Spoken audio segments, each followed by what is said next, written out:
It's Thursday, March 15th, and you're listening to The Geek at Geek News Central, show number 750, sponsored in part by GoDaddy.com. Save 25% on a one-year fourth-generation hosting account by using the promo code CES2. Geek News Central is a program of the Tech Podcast Network. If it's tech, it's here. Hey, we've got a great show lined up for you for show 750. I'm about to give away about $3,000 worth of prizes. I'm very excited. It's show 750. We've hit a nice milestone here. I've got a great show for you. You know what comes next. Strap in. Here it comes.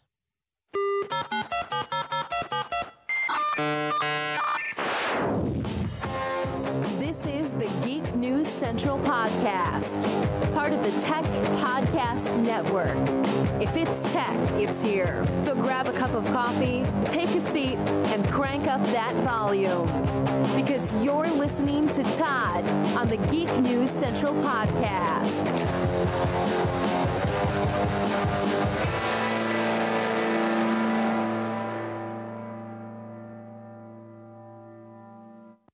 Aloha and welcome to the Geek News Central podcast, coming to you as live as it can be from the beautiful state of Hawaii via the Geek News Central studio overlooking Greater Honolulu. Hey everyone, welcome to the show. Of course, my name is Todd Cochran. I want to give a warm welcome to the Hana and all the listeners from around the world that tune in live, tune in post-show, however you listen or watch the show. Thanks for being here, and thanks for the being part of the family. Of course, we want to make sure that you get over to geeknewscentral.com. Check out all the great content over there. Check out all the archive podcasts via the podcast link. Sign up for the newsletter. Sign up for the show. Get subscribed. That way you'll never miss an exciting episode of the show here, produced twice weekly here at GNC. Of course, got a lot of other great shows there. We got the Gadget Professor, which just pumped out a show. We've got Robot Underpants. We've got Saturday Morning Tech, which there will be one this week. But lots of great stuff to check out over at geeknewscentral.com. And, of course, you can always reach me here at the show. It's real simple. All you have to do is you can tweet me at Geek News, or you can use the voicemail or email me at geeknews@gmail.com. Voicemail hotline is 619-342-7365. Open 24 hours a day, 7 days a week. Of course, you can pick up your Ohanaware at cafepress.com/Ohana store. All right, everyone, welcome to the show. Welcome to show 750. And, I was kind of, I was thinking about it as we were fast approaching 750, whether or not I was going to do something special. We normally have our big shows on the even numbers when we go 7, 8, 9, and so forth. But, 750 is kind of a cool number. It's a big milestone. I'm not going to go into the full stats of where we've been with the show. We do that every 100 shows. But, not too bad, not too shabby, starting in October of 2004. It's been an amazing ride. It really has. And those of you that have been with us for the entire ride, hey, thanks for staying with me. And those that are new to the show, thanks for checking it out. And for those, someone sent me an email the other day saying, hey, Todd, that's a new intro. I really like it. And it's an intro that we had from about show 475 to about 550, I think. But I've been having fun mixing it up, playing with it a little bit here. And we'll be playing some of our other old school intros from time to time and doing a little bit of a mix up there. But this show would not be possible without its sponsors. It would not be possible for me to keep the lights on. Would not be possible for me to keep feeding my family and doing the things that I do. So we definitely want to thank GoDaddy.com for being a longtime sponsor here at the show. And, really what it boils down to is saving money. And being online, being connected, being able to achieve cool things. And I've got the ability for you to do that at a great price by signing up for a GoDaddy 4GH web hosting account. Their fourth generation hosting is secure cloud hosting that's lightning fast, even during the biggest traffic spikes. And I kind of amplified some of those traffic spikes that we shoved at it during CES when we were really stress testing their system. So you can get their ultimate 4GH account for $9.99 a month. And if you use that CES2 code, that'll save you another 25% off. And here's the cool thing. If you find the hosting on sale, like at $6.99 or $7.99, you still can use a 25% off code. It'll work during sales, non-sale times, etc. But you can also check out all my codes at geeknewscentral.com/GoDaddy. That's where you're going to find all of the codes for the show. And there's a whole bunch there that are going to save you a lot of money. So I definitely want you to consider getting out and supporting me by going over to geeknewscentral.com/GoDaddy. Well, I'm looking through my stuff here. Just want to talk real quick about my trip to Silicon Valley. Had some great meetings with some great people. I had some dinner time meetings as well. I'm really happy with the outcome of those. It'll mean good things for the shows, going to mean good things for our network, and a good 2 days spent in the Valley. And I like going out every once in a while and basically kind of stick my foot in the door and saying, hey, we're still here. We're still in business. This is what we're doing. And want to definitely get connected with the people that we do business with a lot. And that was really a big purpose of this last trip. So I'm messing with Microsoft Word here. It's trying to open in locations I don't want it to open. And but anyway, while I was there, I met someone that I guess I'm going to kind of call them a new benefactor of the show. And I had lined up some cool prizes to give away tonight, but they basically threw in some prizes. And so I have just an amazing amount of stuff to give away. And we've already been running pre-show 750 contests where you could submit comments on the show, basically tell me what you liked, what you hated, submitting comments on different websites, basically doing iTunes reviews, Zune, BlackBerry, and so forth, writing up write-ups. Number of folks were using our little OLP, our QRC code, and taking our survey. So all told, there was about 1,000 people that submitted stuff for show 750 of the Ohana. I think this is one of our biggest turnouts of people submitting comments and basically helping to promote the show. So I've got 3 winners tonight, and they are going to be excited about what I'm about ready to basically bestow upon them. I'm very excited to do this because I didn't tell you guys what I was going to be giving away, right? Told you it was going to be good. Well, it's extremely good.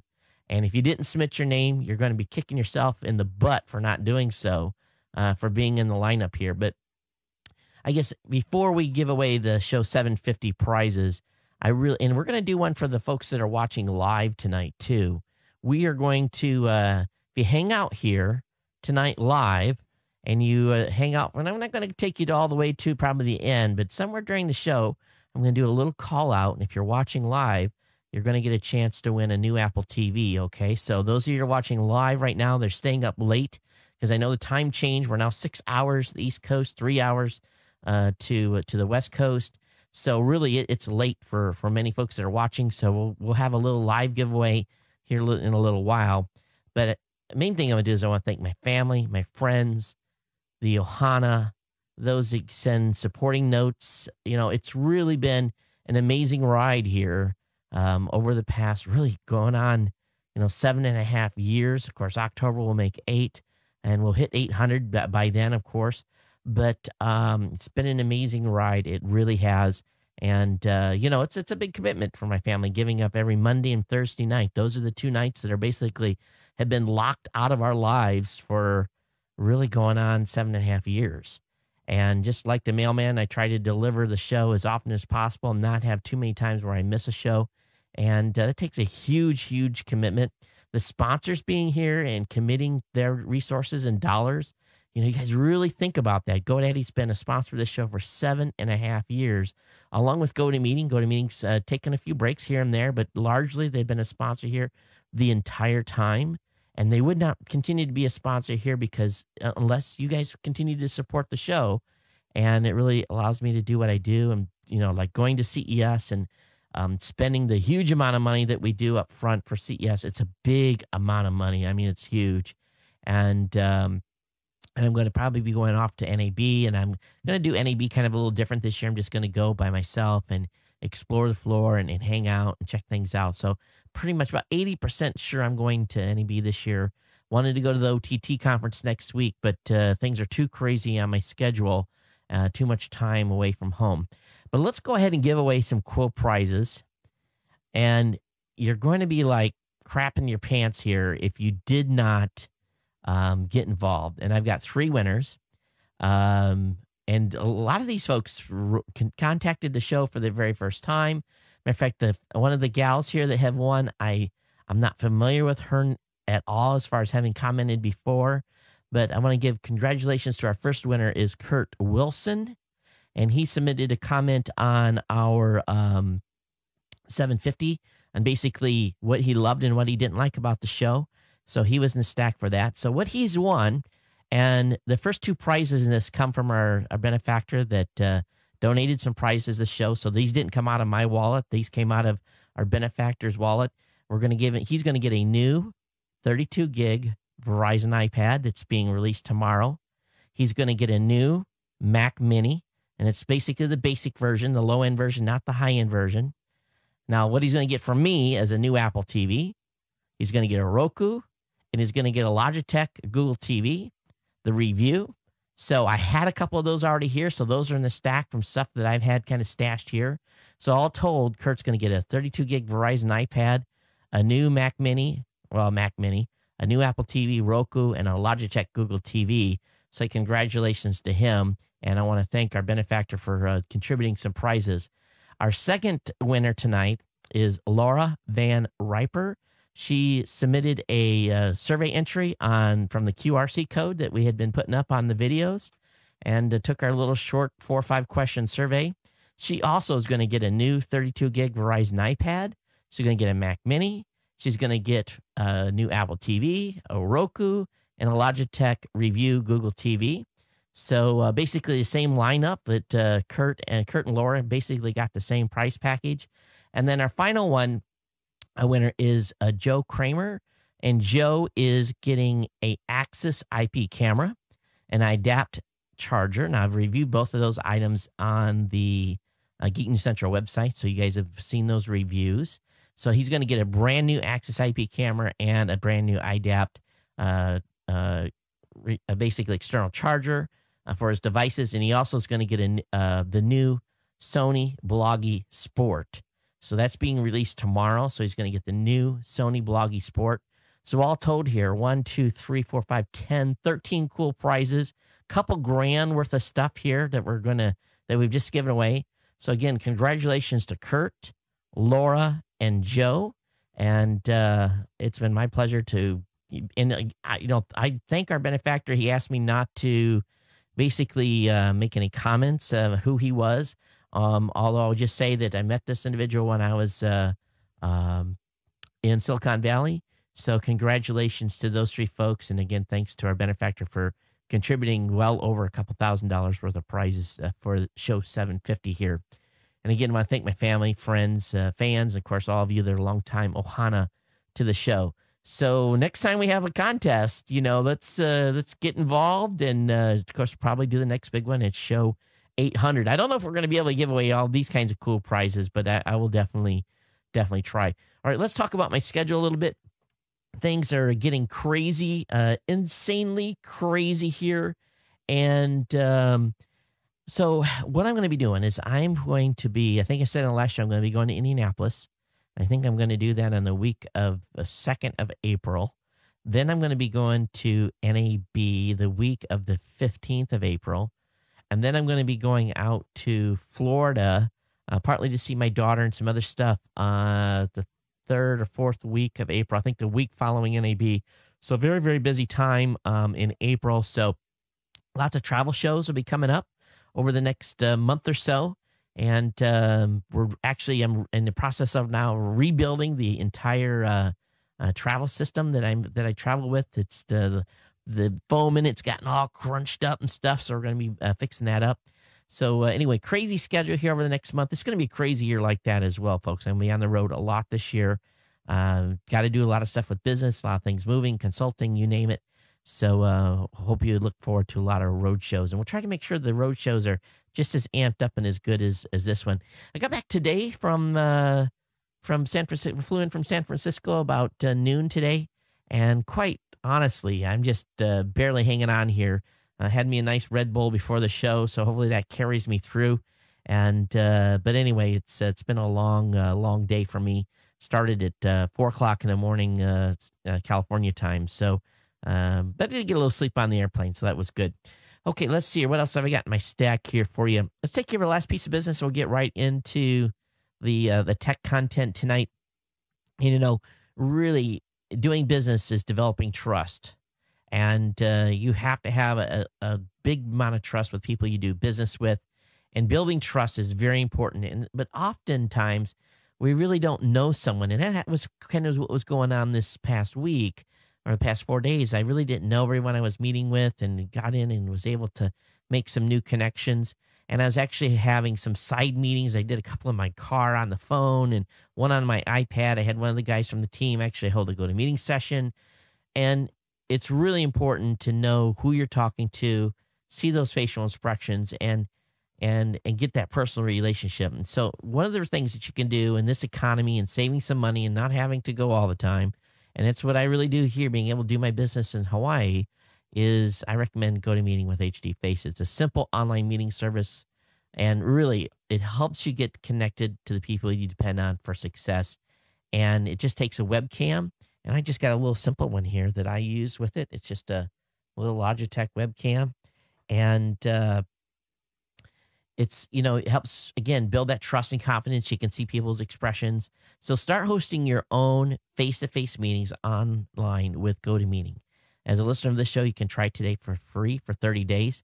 Don't wait for this special, okay? Really don't wait.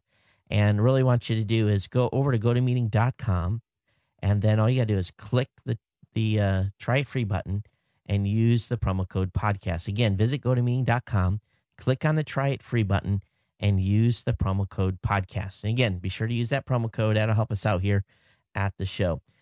All right, let's go ahead and look at my stack. You guys see my lower third. I should have had that other lower third turned off there for a few minutes. And we'll sleep at the switch tonight. All right, I think that's all I had in my stack. Again, congratulations, Kurt, Laura, and Joe. And so, hey, is any of the other anybody else going out to NAB? If you are, let me know. And I'd like to hook up with you when I'm out in Vegas. I got a great amount of stuff in the stack tonight. There was a fair amount of content today in the news. One of the big things that was announced today was that Google, for whatever reason, this is the weirdest doggone thing I think I've heard in a while, but Google has essentially hired Kevin Rose. And, Kevin's had a fair amount of success in things that he's done. But Google has apparently hired him and his programming team in his latest venture, Milk. And they really had not gotten off the ground with any of they gotten one product off the ground, but it really hadn't been that successful. And, Kevin's known for starting Dig, which has been going gangbusters. They should have sold, but they didn't. So anyway, long story short here, apparently the investors have gotten their money back, and then some, I guess, and then Google's inherited the team, and they're going to be doing something on the social side. So kind of a weird deal. It's the first time I've ever seen, well, you shouldn't say non-successful, but, Kevin's had a fair amount of success and stuff he's done. So, but it is kind of weird that Google's buying a company that has been, or acquiring Milk that has just been kind of like flatline. It's just kind of a weird deal. Someone, Silicon Beat said, it's embracing failure is the first anyone will tell you is the secret to Silicon Valley success. So, I guess, people embrace failure. And failure to me is not an option. It really, really isn't. But I guess that's how you learn, rebound, restart. But no one likes to fail in any business, that's for sure. So that's kind of the weird news of the day. But apparently Facebook was competing to get the team as well. And I really don't understand why they wanted that team. Is good people that hard to come by? And are they so desperate to buy teams that they're buying teams without real products at this point? It's kind of bizarre. It really is. And if any of you got comments, I'd love to hear back from you. And definitely drop me a line here, geeknews@gmail.com, geeknews@gmail.com. All right. The folks over at OED Online a couple of days ago was tweeting about geeks. And because I am considered the geek here at Geek News Central, the word geek was first applied to overly diligent students in the 1950s and to computer obsessives from around 1984. But as early as 1876, geek was an English regional northern term for a foolish, offensive, or worthless fellow. So you didn't want to be called a geek in 1876. In 1920, U.S. slang geek also meant a circus performer with a bizarre or grotesque act, such as biting the head off a live animal. Well, we definitely don't bite any heads off any live animals here at Geek News Central. Obviously, in what Andrew had made a reference to as Ozzy Osbourne, he liked to bite the heads off of live animals, and I don't really consider Ozzy a geek. But anyway, so I thought it was kind of funny that they went through those definitions of geek. So, the word geek now I feel is pretty endearing, Girls like to marry geeks, after they get through their bad boy phase, because we're the ones usually making the most money. But anyway, long story short, it's kind of fun. All right, your time is approaching, folks. Starting July 12th, all major U.S. internet service providers will start assisting copyright holders in the fight against copyright infringement.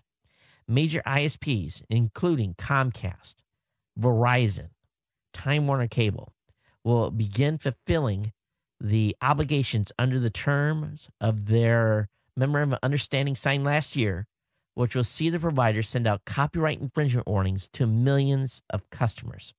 So this is where they're going to start coming after you, folks. They're going to be watching what you're doing, be tracking your every move, and if they feel that you are using it peer-to-peer service and you're using it to file share, probably are going to get a notice. So here's the scary part. If you're file sharing something legal, or if you're using a cyber locker legally, what is this going to mean to all of us? Are they're going to stand out warnings to everyone that's doing peer-to-peer? And, this drug deal they made with these content owners, such as recording labels, movie studios that are monitoring the peer-to-peer networks, these ISPs have basically, acquiesced and are now going to start self-policing. So this is I'm just forewarning you here, because this is coming. And July 12th is the supposed date that they're going to start. Now, I don't know if they're going to be doing anything retroactive or not, but they're going to start punishing you if you're using BitTorrent to pirate material. Now, one thing, and I'd just love to hear you guys' thoughts on this. How do you feel about your ISP spying on you? And, if you go out there and get a movie, all of a sudden, are they going to be sending your first strike notice? I just wonder what this is going to do to, we'll have to see. This is going to be really a developing story as the summer gets in full swing, but it'll be interesting to watch what happens with this. All right, moving on to a new topic here. There is a new Sony product being designed. It's an outlet will charge you for charging. Now, often when I'm in airports, or if I'm in the red carpet lounge, or even on travel, any place at a convention, you're always looking for juice because you never seem to have enough for your devices. Sony is developing a power outlet that supplies electricity only to authenticated devices.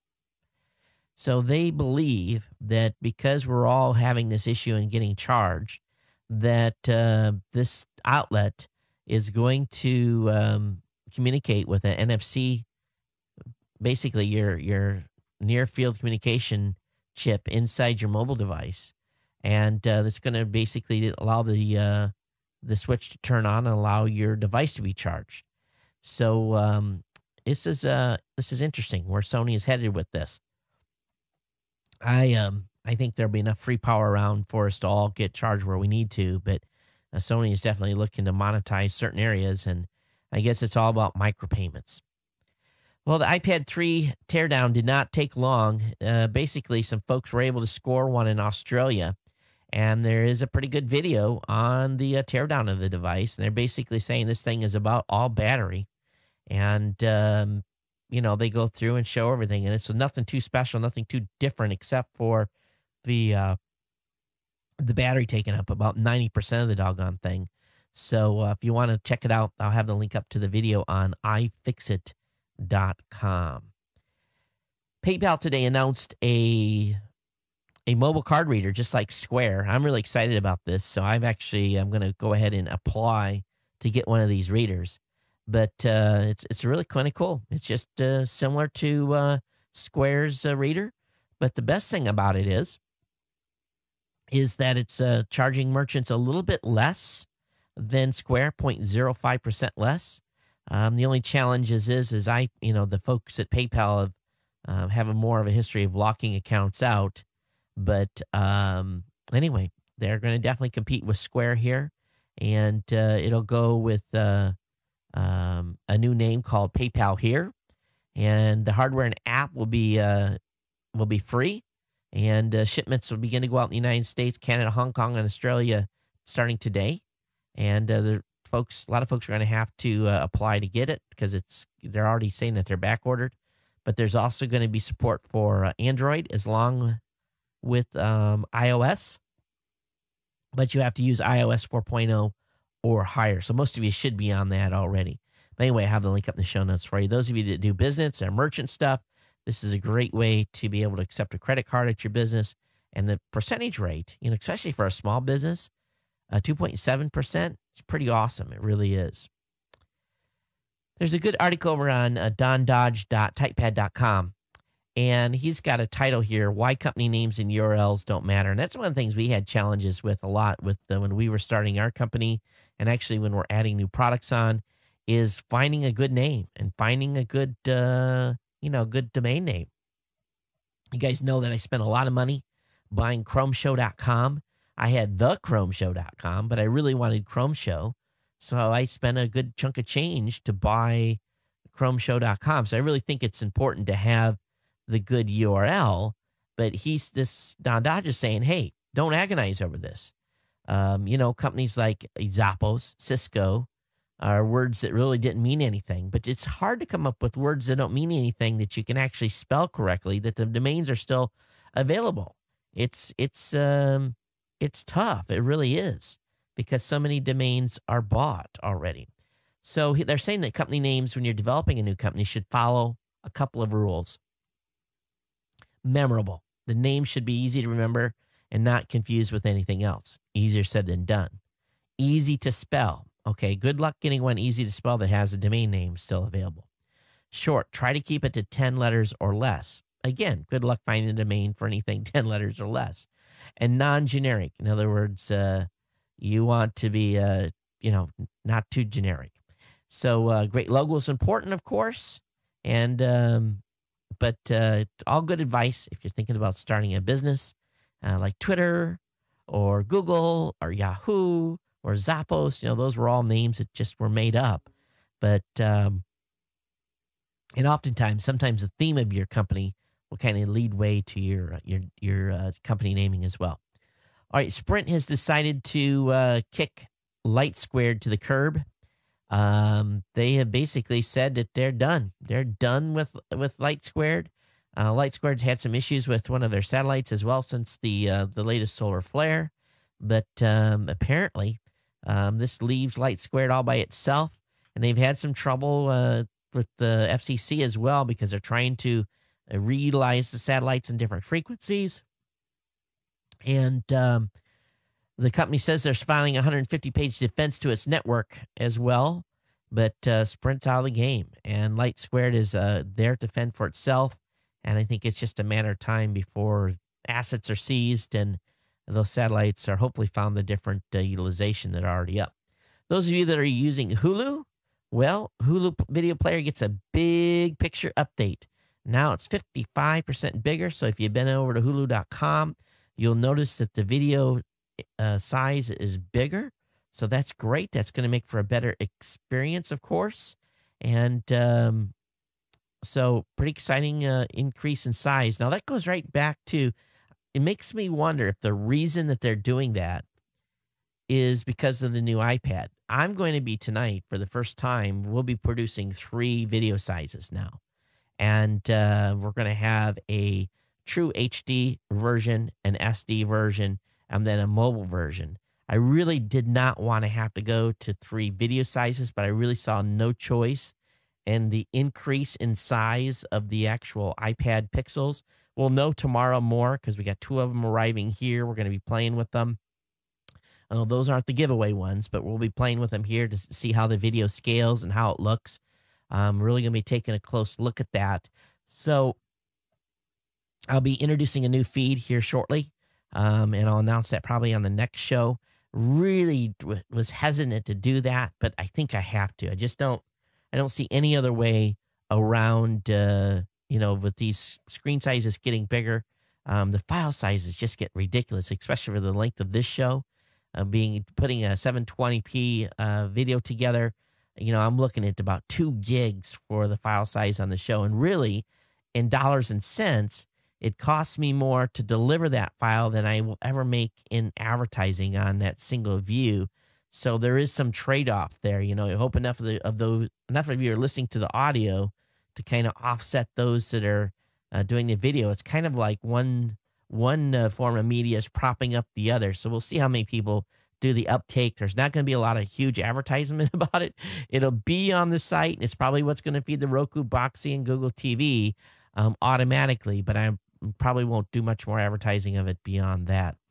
Okay, those of you that are live, okay, if you're hanging out live, you want to win an Apple TV, here's your chance. Email me right now, geeknews@gmail.com. Put in the subject line, Apple TV Show 750.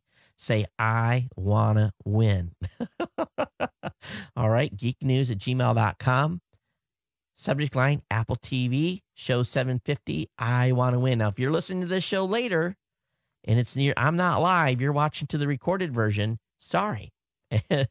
You had your chance on the other prize giveaways. This is for the folks that are watching live tonight. And I'll be checking my email here just probably in about 5 minutes and announcing our winner. We'll use randomizer like I normally do. We'll see how many people actually submit stuff. So get those entries in, and we'll check an email here in just a few minutes. Okay, and as well, the Sony Bloggy Sports HD is arriving in stores. And, of course, I showed you the Sony Bloggy HD that was not the sports version. I showed you that at CES, Jeffrey and I did. So this is pretty cool, and it's one of the reasons why I decided to give away the sport version. It's just come available. So congratulations again. But if you want information, it's good for underwater too. And my wife actually said the next video camera I have to buy has to be one that will go underwater. And this waterproof shell, you can take it to depths of 5 meters for up to an hour. And so we're going to definitely be getting one of these to play around with underwater. Now, how many of you still have a flip camera? I'm sure many of you do. They were quite the rage. A lot of people bought them. I've got 2, I think, on the shelf over here. I think there's a total of 3 or 4 of them here in the houses. My kids carry them around. But, the folks at Cisco are going to be shutting down on December 31st. They're going to be shutting down their basically FlipShare website. But the folks at Give It have basically allowing you to move up to 2 gigs of data from FlipShare over into Give It for free. And if you sign up for FlipShare, you receive double the number or more of storage on premium accounts. So if you sign up for a premium account on Give It, they'll help you out there. So if you want to check this out, if you've got videos over on FlipShare, you got to get them moved by December 31st. And that actually reminds me, let me see if it's not reachable right now. Let me show you this. Let me see, reach back here and grab it. I have a Dino card reader, and this thing is fantastic. I use it to scan all the business cards, and it really works well. They have a program that comes with it that was included, and The program works great. And matter of fact, I scan the cards in and I have my daughter go in and clean them up, make sure they're right. That's one of the things that she does for me on a part-time basis is that kind of stuff. But they had a website that went with it where you could sync that database to the cloud. Well, they killed that service. I don't know why they ever did that. It was the most insane decision on their part. So now if I want to share my card scan database between computers, I have to essentially put the database up in the cloud someplace and pull it down with the other machine and grab it. And it's really a pain. So those of you that have flips, you're going to want to make sure that you get your videos off FlipShare, if that's where you've got them, and get them over on another website. At least get them downloaded to your personal computer, okay? I know we've got a number of UK listeners, and Buffalo, a product line, is not necessarily so big here in the United States, but I know it's a big product line in the UK. But Andrew did a great write-up on, and we've got two Andrews writing now for Geek News Central. We got an Andrew H. and Andrew. We're going to have to figure a better way to differentiate between those two guys. But Andrew out of the UK wrote up a good article on the Buffalo Air Station N450 USB adapter, and he's got a good write-up on it. Definitely check it out. Full review, how it works, etc. Have that link up in the show notes for you. So if you're a UK listeners, you'll definitely be able to check the Buffalo product line out. He's done a lot of Buffalo reviews.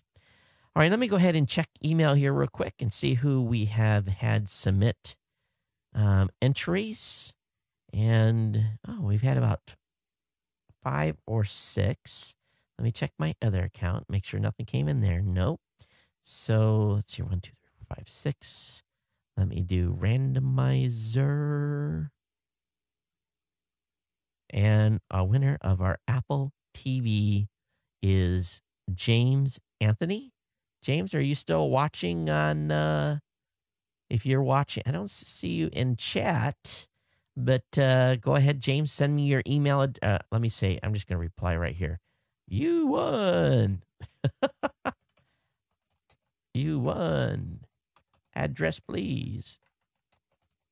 So James has won a brand new Apple TV, the new one that's on the street, the new HD version. So congratulations to him. Okay. Lifehacker, they've got a tip for you. Now, how many of you have got a plunger in your home? And have you ever not had a plunger in your home? Well, if you ever get in a situation where you don't have a plunger, if you need to unclog a toilet, all you need is some warm water and dishwasher soap. I guess that is some special secret tip you can use. I found this on lifehacker.com.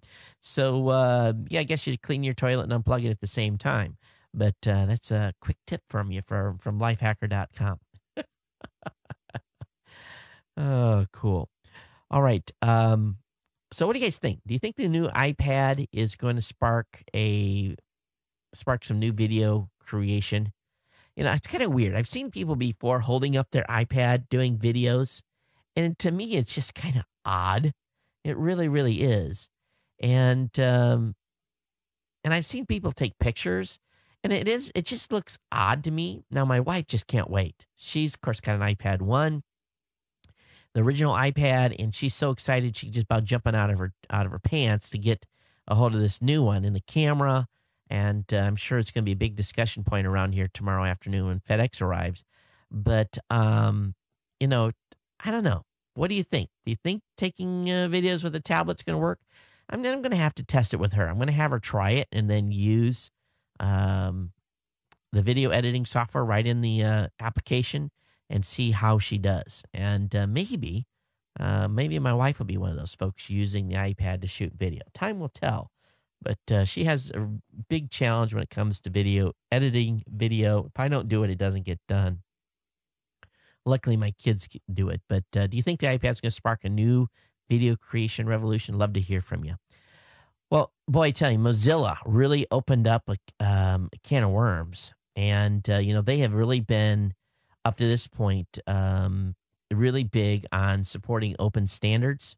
But a couple of days ago, it came out that Mozilla is forced to consider putting H.264 support in its browser applications. Now, what they're saying here and what they're going to do is their mobile app, their mobile browser, they're going to embed H.264 support, largely because the chips on board many mobile devices will support H.264.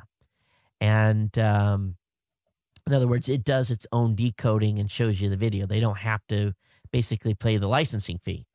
But, here's the thing. I'm kind of torn because I'm a big believer in the video formats being open, but at the same time, I understand, that 90% of the folks or 95% of the folks putting video up today are doing it in H.264. I do the same. We were putting stuff up on WebM for a while, but no one was watching the WebM videos. And so here's really the kind of the question there. Would you guys be upset at Mozilla if they put it in the regular browser as well? Or are you an idealist and say, no, it shouldn't happen? They shouldn't do that. They should keep to only supporting open source software. It's probably cost them $1 million to license it in their regular browser. Now, whether or not they can afford to do that, I don't know. I don't know if that's a yearly license or a one-time type of deal, but we'll see. They are saying, though, that they're going to support H.264 codecs on users' mobile systems. And because the chip, again, in the mobile systems will do the actual decoding, and they don't have to actually put the decoder in the actual file, or actually within the actual program itself. So we'll see where this leads over time.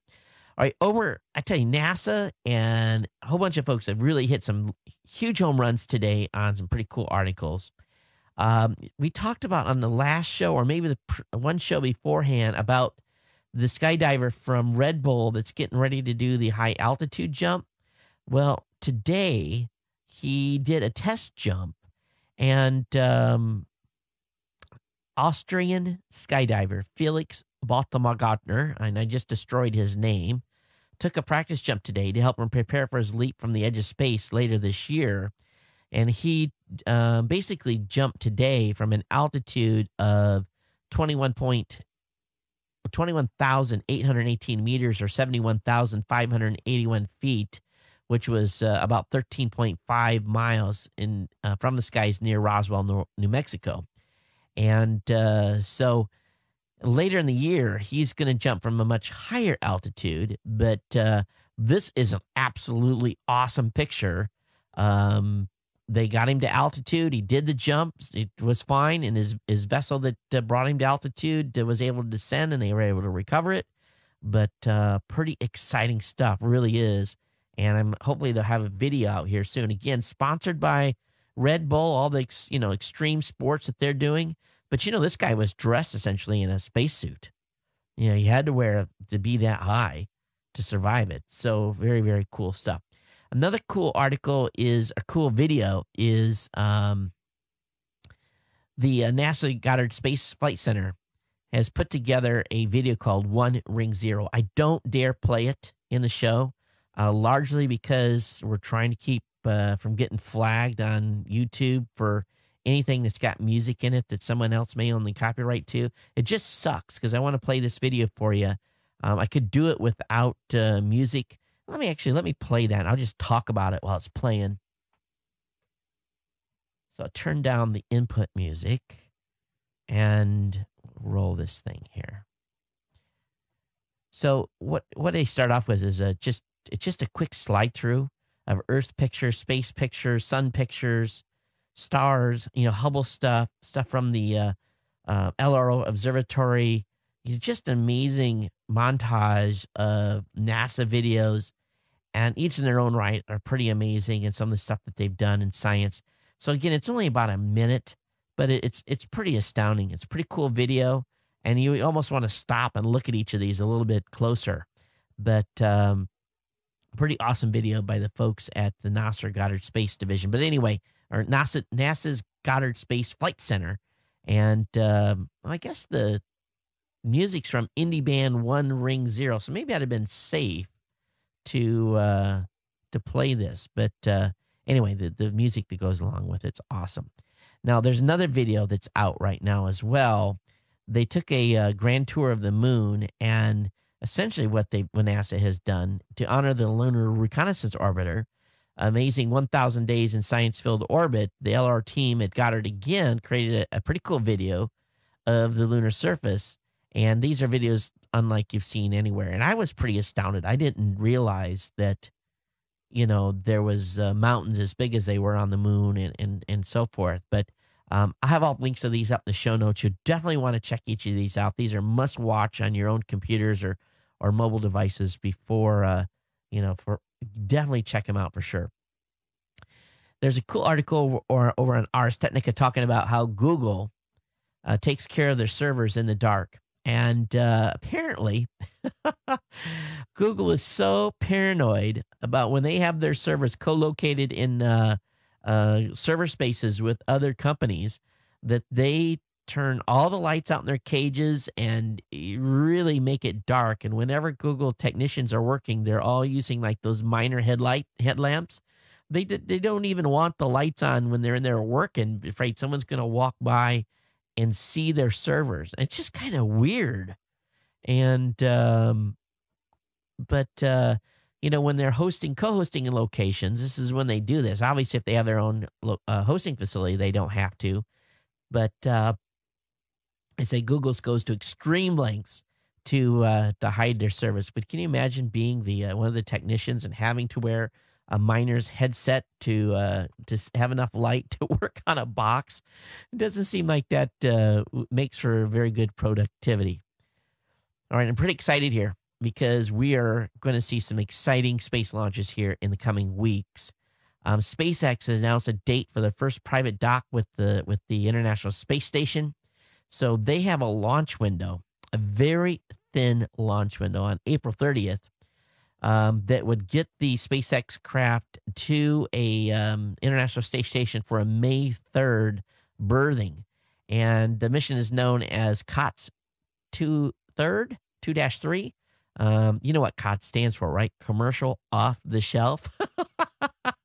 I love that they're calling this COTS. COTS is, a big, when you're buying, going back to my Navy days when I was active duty, you had boxes that would arrive that would be industrial strength stuff we had all this super mil spec and went through all types of heat and cold and all kinds of shake testing and all other kinds of crazy stuff that that would be for aircraft repairables.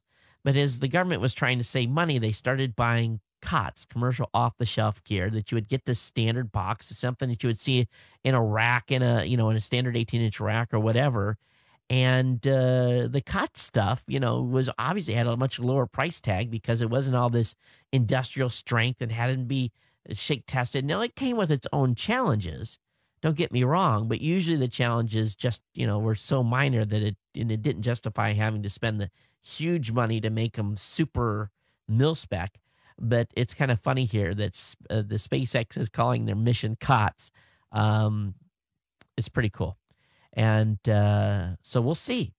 This is big. This is really big because if they can do a successful launch and do this a number of times, they could be the first company that would have a viable option for ferrying astronauts to the International Space Station. So, and this could prove that this 6-year-old program is being successful. So, this is big. And this is huge because if they get this, SpaceX hopes to continue to prove it can carry a possible $3.2 billion space station resupply flight contract. So anyway, I don't know what they're all carrying, I guess food and stuff. So hopefully they have a successful launch and that the SpaceX is in business. I'm sure these guys are going to do well. Can't wait.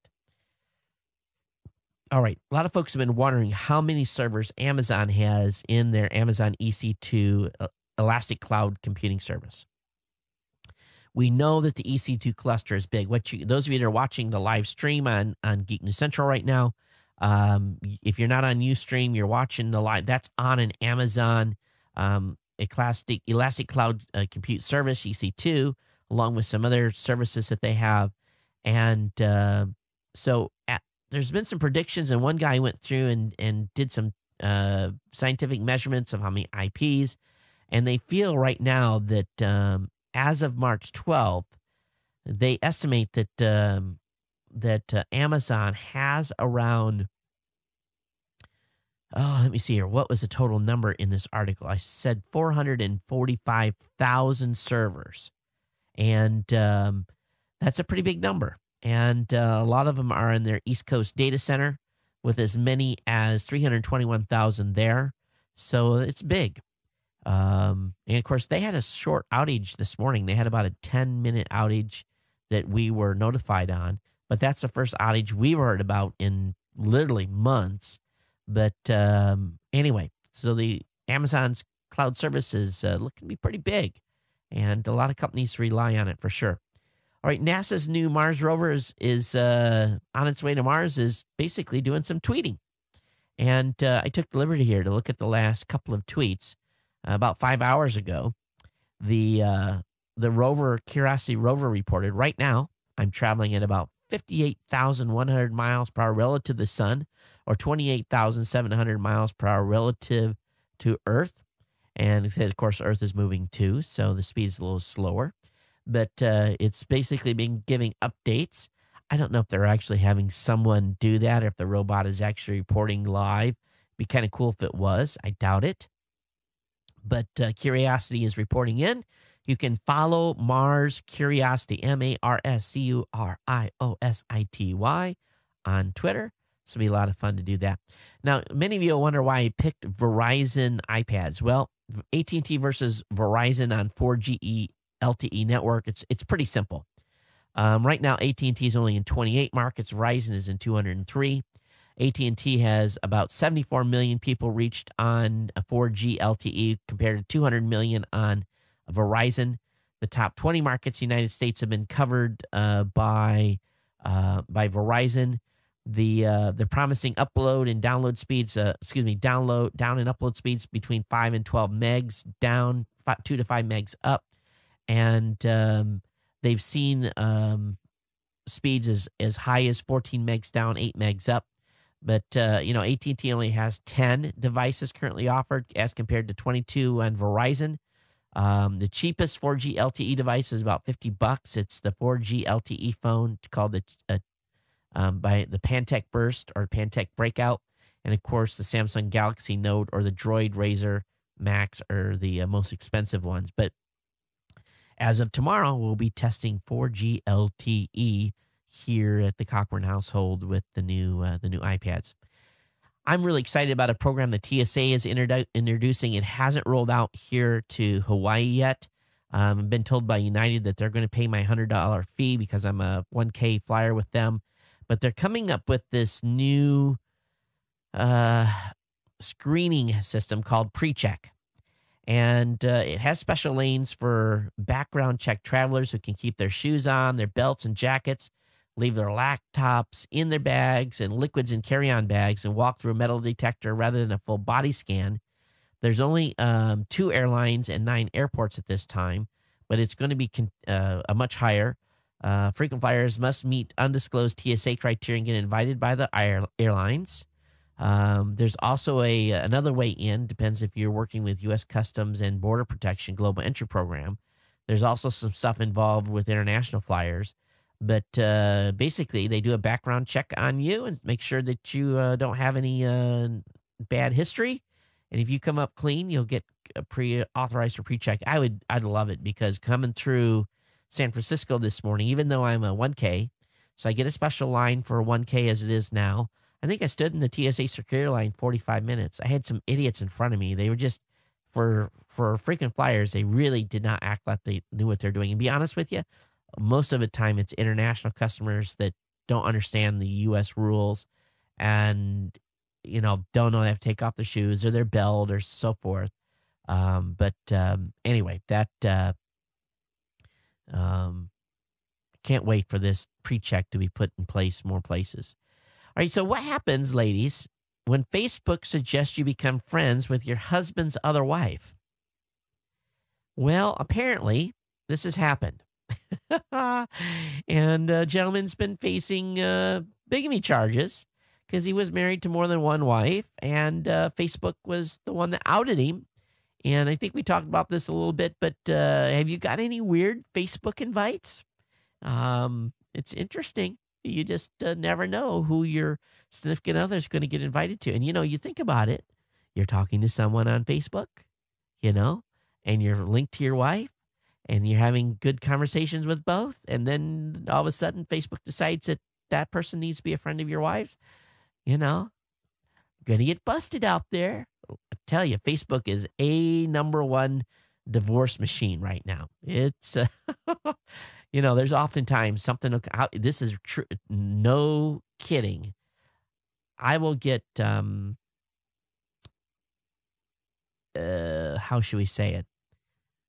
Facebook messages sent to me that could be interpreted one of two ways, innocently, or depending on who's reading it, on the opposite. So I'll tell my wife, honey, come over here. And I'll say, look at this. And she'll be like, oh, that's interesting. And I'm like, yep, just wanted to show you. And I'll do a reply back and be nice. But I oftentimes get some very forward Facebook messages from people all over the place, people I used to know. I'm telling you, it's sometimes it makes me go, really makes me think, and actually it really makes me think about those people a lot too. But, so just be careful out there, ladies and gentlemen. Don't be doing anything on Facebook that you would not want your significant other or girlfriend to see, because you'll get outed. You will. And it's just being proven here. So anyway, this guy's probably going to get some jail time. Hey, I want to share with you an open letter that was done by a guy by the name of Lester Chambers, who was a successful musician who received no royalties from 1967 to 1994, who was planning to sue. He's holding up his gold record from Columbia, his platinum and gold record. He says, I'm a former lead singer of a 60s band. I performed before thousands at Atlanta Pop 2, Miami Pop, Newport Pop, Atlantic Pop. I did not squander my money on drugs or a fancy home. I went from 1967 to 1994 before I saw my first royalty check. The music giants I recorded with only paid me for 7 of my albums. I have never received a penny in royalties from my other 10 albums. I recorded our hit song that was licensed to over 100 films and TV commercials without our permission. One major TV network used our song for a national commercial, and my payment was $62.50. I am now 72, trying to live on a $1,200 a month Social Security check. Sweet Relief, a music charity, is taking donations from me. Only the 1% of artists can afford to sue. I am the 99%. So here's a guy that, basically is RIAA, MPAA guy. And, he had a label, but they never paid him any royalties. And then in the next breath here, we've got some executives saying, specifically an MPAA executive saying, our industries do something that no one else can. The Motion Picture Association of America said at the Association of American Publishers annual meeting this morning, we create content that people want to have. But I think it's pretty audacious, this guy's saying our industries do something that no one else can do. Well, yeah, they create some great movies, but there's other people creating some great content out here. And they are just continuing. They are on the hunt. They are still pissed that they got their butts kicked over SOPA and PIPA. And he says right doesn't always prevail. This time it didn't, because our opponents were able to energize a grassroots response, in my view, and I think all of us would agree the protest against SOPA and PIPA was spread primarily through disinformation, spinning their interest in a way that captured the attention of a number of consumers. These guys are still upset. They don't understand. They still don't get it. And here we got this successful musician who never, $62.50, it was his royalty check. 16 albums. Crazy. They've just, these companies want their cake and eat it too, and then yet they don't pay the musicians. You know, it'd be one thing if they're paying the musicians. These guys aren't getting paid jack. They're such hypocrites. Such hypocrites. They really are. All right, over in Wired. And this is kind of an interesting one. Senators demand Department of Justice release secret spy court rulings. 2 Democrat senators urged the administration Thursday to declassify secret court rulings that give the government far wider domestic spying powers under the Patriot Act than intended. Wow. A secret tribunal known as the Foreign Intelligence Service Act court has issued classified rulings about the Patriot Act that U.S. Senator Ron Wyden, Democrat, and Senator Mark Udall, Democrat of Colorado, say expand the government's surveillance powers even more. At issue, the lawmaker said, is Section 215 of the Patriot Act, a sweeping power, one of the most controversial in the law, allows the secret FISA court to authorize broad warrants for most any type of record, including those held by banks, internet companies, libraries, and doctors. The government does not have to show connection between the items sought under a Section 215 warrant and a suspected terrorist or spy. The authorities must assert the documents would be relevant to an investigation. Those who receive such an order are not allowed to tell anyone ever that such records were requested. Now, along with that, a major U.S. media company or internet company, they're really not saying who, is basically standing up and fighting their ability to not have to say, in other words, if let's say someone came to our company and said, you will give us records on X, X, and X, I could never, ever say that we received that order. I couldn't acknowledge it. I couldn't tell a consumer under the current law. Whereas there's companies standing up now and fighting it and say, hey, this is wrong. You know, we want to inform our clients that their media is being looked at or whatever it's going on. So we'll see if that makes it through the court system at all. All right, here's some things to think about. Do you really need an unlimited data plan? Most of you don't. According to Consumer Reports and analytics from Valdias, nearly half of the people with an unlimited AT&T data plan don't need it.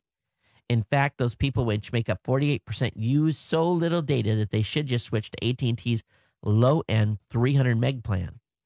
That's what the numbers say. 48% of people with unlimited plans don't use enough data to warrant the need for an unlimited data plan. So here's the breakdown. 2011 smartphone data usage for AT&T unlimited customers, 0 meg, 1.1%, 0 to 50 megs, 15.2, 50 megs to 100 megs, 8.6, 100 megs to 200 megs, 14.8, 200 megs to 300 megs, 8.9%. So if you take 8.9, 14.8, 8.6, 15.2, and 1.1 to add up, that many of you don't need anything bigger than 300 megs. Now, 300 to 400 was 7.8, 4 to 5 was 7.2, 5 to 6 was 5, 6 to 7 was 4.8, 7 to 8 was 4.3, 8 to 9 was 2.6, 9 to 1 was 1.9, 1 gig to 1.5 gigs was 7.3, 1.5 to 2 gigs, 4.3, 2 gigs to 5 gigs, 5.4%, and 5 gigs plus 1%. So I have this link up in the show notes. Check how much data you usage, lower that plan, save some money. All right, last article for tonight. Oh, I already talked about PayPal. I guess that was it. All right, let me go ahead and look and see what I've got in for email that has come in on show comments. And, oh, good. James, thanks for sending me your address right away. We'll get your Apple TV ordered. And let me go ahead and load the email comments. We didn't have any voicemail comments. If you got voicemail, if you have a topic you want to talk to me about, 619-342-7365. I got an email here from Frank. He says, hey, Todd, here is a article on Wallops Island Space Research Center. I have that up in the show notes. Got an email here from Dino. He says, hey, Todd, I just recently started listening to your shows here. I've been on the hunt, at least while on long drives, for tech-related podcasts to listen to. Reading tech blogs is one thing, but finding a show I can listen to is another. Anyways, I finally stumbled across your show, and you may have a new listener. one of your late February shows, you said, guys, we're looking for some writers. I am by no means a professional writer at all. However, I do have college level English under my belt. And I love all things tech. I'm a Linux server administrator and web designer who works from home. If you're still looking, can you provide more information? Much appreciated. Hey, Dino, thanks for being a part of the Ohana here. And yeah, I'll send you an email on what our writers do. I've got one other person that has submitted a request to potentially be a writer. I've got to respond to them. But I got to kind of see where we're at budget-wise with the new writers we've added. But may be able to bring you on. I'll definitely drop you an email. Okay, got an email here from Steven. That he was submitting for show 750. Got an email from Barry. He said, hey, Todd, here's one from CNET. This DeLorean quadcopter flies back to the future. Check it out. Very, very cool. Thanks, Barry. All right, just a few regular emails. Most of the stuff was the show 750 related on the contest. But if you've got comments, geeknews@gmail.com. Geeknews@gmail.com. Voicemail hotline is 619-342-7365. Follow me on Twitter. And, of course, we want to thank you for being here, being part of the family. Be with you on a Saturday morning tech show. Yes, the alarm clock will be set, and I will be able to get out of bed. But it's been my pleasure to bring you this. I'm glad. I hope you guys had fun here on 750. And, again, congratulations. Let me bring up our winner names to Kurt, Laura, Joe, and, of course, our live watcher, which was James. And congratulations, you guys, for winning the prizes that you did. And I want to give a very warm thank you to our benefactor out in the Silicon Valley that contributed a couple $1,000s worth of prizes here. I do appreciate it. And so just send cash next time. And anyway, so definitely check out our insider program at geeknewscentral.com/insider. Everyone take care. We'll see you next time. And until then, aloha.